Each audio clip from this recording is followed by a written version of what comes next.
పట్టించుకుంటలేదు. నాన్న ఎక్కడికి తీసుకెళ్తలేదు. మా నాన్న నాకేం ఇప్పిస్తలేదు. తప్పమ్మా, నాన్న మళ్ళీ షూటింగ్ మొదలు పెట్టాడు.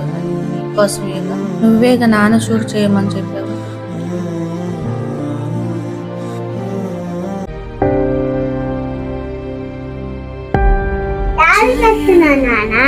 వర్క్ వెళ్తున్నానమ్మా, బాయ్.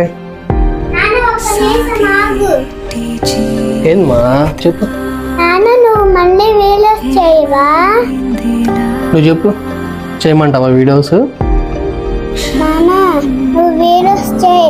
వీడియో చేస్తే హీరోలాగా ఉంటావు.